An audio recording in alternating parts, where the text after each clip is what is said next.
संपदा the resource channel में आपका हार्दिक स्वागत है। अपने देश भारत को कृषि और किसानों का देश कहा जाता है और निश्चित तौर पर हमारी अर्थव्यवस्था का मुख्य आधार कृषि है।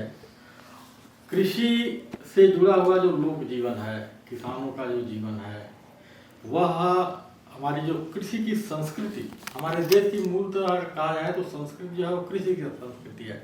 कृषि यानी श्रम की संस्कृति, गाय बैलों की संस्कृति, पशुधन की संस्कृति, कृषि से संबंधित जो लघु और कुटीर उद्योग धंधे रहे हैं उनकी संस्कृति, यानी कि प्रकृति से जुड़ने की संस्कृति हमारे लोक जीवन की रही है। और यह लोक जीवन जो हमारा पूरा ये जो पूरी संस्कृति है कृषि की, यह हमारे साहित्य में भी उतरती हुई दिखाई देती है और भरपूर दिखाई देती है। तो हम आज अपने इस चैनल के माध्यम से हिंदी साहित्य में किसान जीवन विषय पर हिंदी के विख्यात साहित्यकार और दीनदयाल उपाध्याय गोरखपुर विश्वविद्यालय के पूर्व प्रोफेसर एवं प्रेमचंद पीठ के अध्यक्ष रहे प्रोफेसर डॉक्टर अरविंद त्रिपाठी जी से आज हिंदी साहित्य में किसान जीवन विषय पर चर्चा करेंगे। और संपदा द रिसोर्स चैनल, जैसा कि आपको यह महसूस हो रहा होगा कि यह कृषि और उससे संबंधित जितनी भी विधाएं हैं उस पर हम लोग आपके सामने, दर्शकों के सामने हम विशिष्ट सामग्री उपस्थित करते हैं। साहित्य भी हमारे कृषि से जीवन से जुड़ा हुआ विषय है, तो हम आज इस विषय पर डॉक्टर अरविंद त्रिपाठी जी से चर्चा करेंगे ही। इनका एक परिचय और मैं देना चाहूँगा कि डॉक्टर त्रिपाठी जी प्रोफेसर होने से पहले आकाशवाणी, लगभग आपने 3 दशक से ज़्यादा आकाशवाणी की सेवा की और विभिन्न जैसे गोरखपुर, रामपुर, मथुरा और दिल्ली जैसे इस रेडियो स्टेशनों में आकाशवाणी के जो केंद्र हैं वहाँ पर निदेशक के रूप में कार्य किए। तो हमारे बीच आप यहाँ आज उपस्थित हैं, तो मैं आपसे जानना चाहूँगा कि हिंदी साहित्य का जो इतिहास है उसमें किसान जीवन की जो विभिन्न छवियाँ हैं वह किन किन रूपों में दिखाई देती हैं और किन स्वरूपों में वो नज़र आती हैं। देखिए, आपने जो पहले ही शुरू में ही बात कर दी कि हमारी जो संस्कृति रही है, ख़ासतौर से भारतीय संस्कृति को अगर गौर करें तो उसमें श्रम संस्कृति सबसे मूल्यवान रही है। और श्रम संस्कृति का निर्माण आप जानते हैं साधारण लोग करते हैं।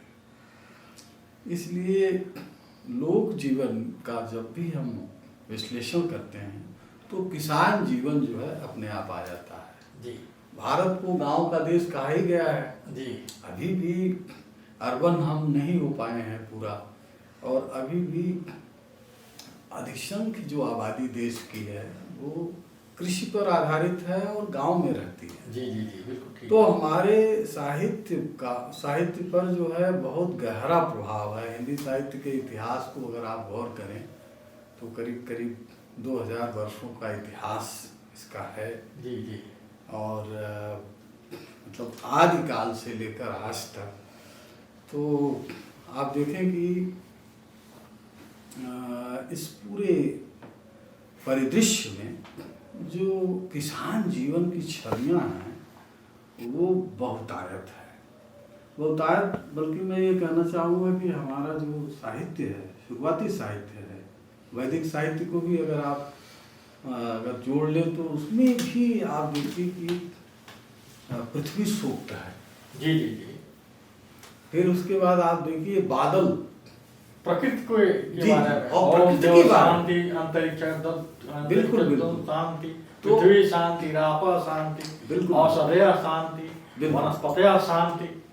तो हिंदी साहित्य का जो प्राचीन रूप है जिसको आप आदिकाल कहते हैं, और पहले ही कवि जो है गोरखनाथ, आप जानते हैं हमारी संस्कृति में गोरखनाथ पहले ऐसे हिंदी के कवि हैं जिन्होंने जो है नाथ संप्रदाय और सिद्धों का, लेकिन उनकी जो कविता है योगी के रूप में तो वो महत्वपूर्ण है ही, लेकिन सबसे बड़ी बात है कि वो अपने समय के सबसे बड़े कवि हैं।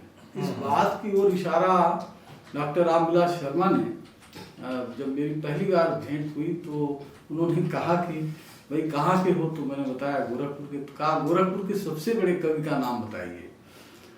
तो मैं भौचक रह गया और फिर उन्होंने ही ध्यान दिलाया कि गोरखनाथ तो सबसे बड़े कवि हैं आपके शहर के। और तो आप देखिए गोरखनाथ से, और जो खिचड़ी की जो त्योहारों की जी जी जी जी जी जी जी अब खिचड़ी आने ही वाली है, हाँ गुजर रही है, तो शुरुआत आज ही से हो गई है। तो आप देखिए कि ये खिचड़ी का जो पर्व है, और गोरखनाथ, मैं तो ये मानता हूँ कि गुरु गोरखनाथ जो है वह आदि कवि इसलिए भी है, और इसलिए भी महत्वपूर्ण है कि वो किसान जीवन के चितेरे हैं। उनकी कविता आप देखिए, उनकी कविता का जो ताना बाना है उसको अगर आप गौर करें तो किसान जीवन की छवियाँ, गरीबों की छवियाँ उसमें बहुतायत आपको मिलेगी। उसके बाद आप आइए, आप भक्तिकाल जो हिंदी साहित्य का स्वर्ण काल कहा जाता है, जी जी जी। उसमें सबसे संसार के सबसे बड़े कवि के रूप में शुमार तुलसीदास। अभी आप तुलसीदास के एक पद का जिक्र कर रहे थे। जी जी, जो मैं भी कह रहा था कि तुलसीदास दर्शकों के लिए खास तौर से अकबर के समकालीन कवि रहे हैं, और अकबर के काल को कहा जाता है कि बहुत संपन्न और सुलहकुल का और बहुत सारा अच्छा वो काल माना जाता है। लेकिन तुलसीदास ने जो कवितावली में लिखा है, खेती न किसान को, भिखारी को न भीख बली, बनिक को बनिज न चाकर को चाकरी, जीविका विहीन लोग सीध्यमान सोच बस, कहें एक अंश हो कहाँ जाएं क्या करें। यानी कि किसी कृषि की और उससे जुड़े हुए सारे जितने भी वर्ग थे उनकी बड़ी दुर्व्यवस्था का चित्रण है इसमें, कि न खेती, किसान को न खेती से लाभ हो रहा है, भिखारी को भीख और बलि भी नहीं मिल रही है, बनिए व्यवसायियों को के लिए व्यवसाय नहीं है, मजदूरों के लिए श्रम की व्यवस्था नहीं है, लोग जीविका विहीन हैं और एक दूसरे से कहते हैं, विचार करके कह रहे हैं कि भाई कहाँ जाएं क्या करें। बिल्कुल। तो एक जो इतिहास में तो अकबर के बारे में बहुत कुछ अच्छा कहा जाता है कि अकबर का शासन इतना अच्छा था और व्यवसाय बहुत अच्छा था, और वहीं दूसरी ओर जो लोक कवि हैं तुलसीदास, वह जो है इस तरह से बयान करते हैं। बिल्कुल। जब यह पद आप सुना रहे थे तो मुझे सहसा जो है जी नागार्जुन की कविता, दरअसल ये अकाल की कविता है। अगर आप गौर करें तो तुलसीदास ने अपने समय में जो दुर्भिक्ष जीवन है उसको इसमें चित्रित किया है। यानी और आप देखिए कि किसानों की स्थिति उसमें बेहतर नहीं थी। और आप देखिए कि आधुनिक काल में भी किसानों की स्थिति बेहतर नहीं है। मैं नागार्जुन की एक कविता उद्धृत करता हूँ। जी जी। जब मैं मतलब तुलसीदास से कैसे तार जुड़े हुए हैं जी। बहुत दिनों तक चूल्हा रोया चक्की रही उदास, बहुत दिनों तक कानी कुतिया सोई मेरे पास, बहुत दिनों धुआं उड़ा चूल्हे के आसपास, छिपकलियों की गश्त। वो लंबी कविता है, अकाल के बाद की स्थिति है। तो आप ये देखिए कि किसान जीवन के बारे में जब मैं चर्चा करता हूँ और साहित्य के परिप्रेक्ष्य में, तो देखिए ऐसा है कि लेखक जो है वो जनता का पक्षधर होता है। एक चीज़ और मैं जानना चाहूँगा, देखिए ये तो हम मुगल काल की भी बात कर रहे थे तुलसीदास के दोहे के साथ लेकर के, आगे चलिए तो जब अंग्रेजों का काल आता है, यानी कि 1757 से अंग्रेज आ जाते हैं देश में, और उसके बाद वो सत्तारूढ़ भी हो जाते हैं। तो उस समय जो है आप देखिए कि हमारी जो कृषि थी वो बड़ी समृद्ध थी। कृषि के साथ जो हमारे कुटीर उद्योग धंधे थे, हथकरघा उद्योग था, ये बड़ा संपन्न था। लेकिन उनकी जो राजस्व नीतियाँ थी, जो टैक्सेशन की नीतियाँ थी, उसके कारण हमारी कृषि और सारा जो है जो हमारा जो आर्थिक ताना बाना था हमारा समाज का, वो बिल्कुल नष्ट हो जाता है।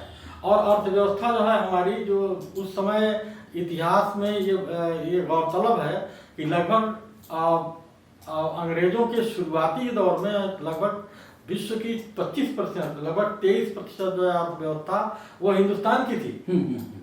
और उनके जाते जाते लगभग हम जो है 1 से 1.5% आ जाते हैं 1947, यानी 1757 से लेकर के 1947 तक जाते जाते हमारी जो है पूरे विश्व की जो अर्थव्यवस्था है उसमें हमारा हिस्सेदारी 23% से घट करके 1.5-2%, 3% तक आ जाती है, 1.3% हो जाती है।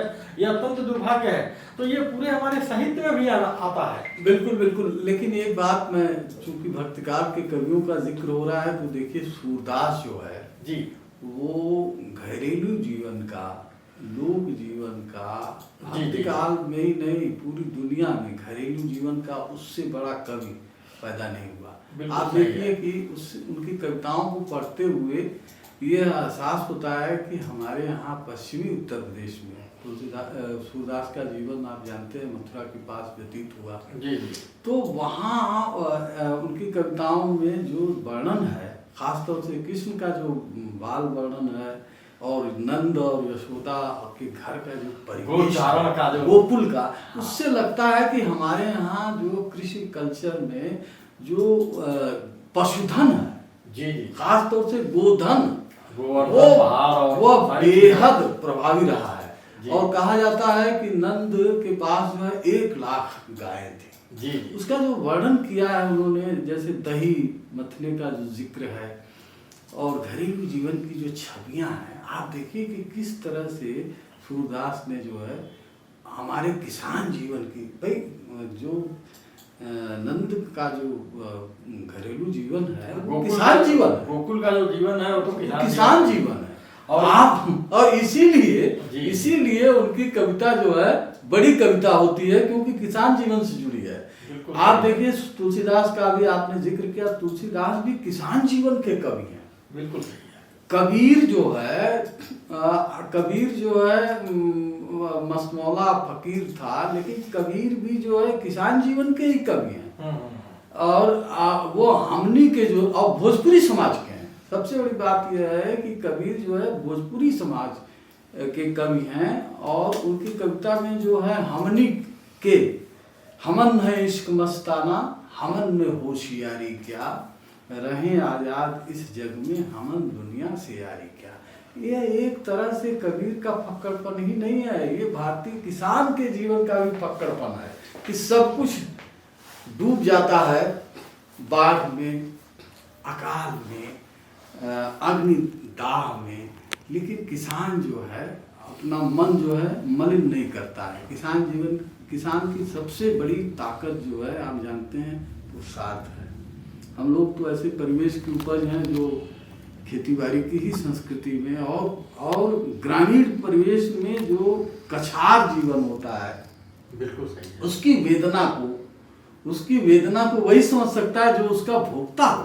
तो आप सोचिए कि किसान की जो ताकत है इस देश में, सबसे ज्यादा ताकतवर इंसान जो है किसान होता है। किसान जो और साहित्य हमेशा जो है उसको नायक बनाता है जो ताकतवर हो, और जाहिर है कि वो साधारण जीवन का नायक है। देखिए भक्तिकाल और उसके पहले के साहित्य में आप जाएंगे तो उसके जो नायक थे राजा रानी महाराजा हुआ करते थे, लेकिन ये आधुनिक साहित्य का ये सौभाग्य कहिए कि आधुनिक साहित्य ने सबसे पहले साधारण जीवन में जो साधारण लोग बाग हैं उनको अपनी कथा का, कविता का नायक बनाया। आप देखिए कविता में महाकवि निराला ने और कहानी में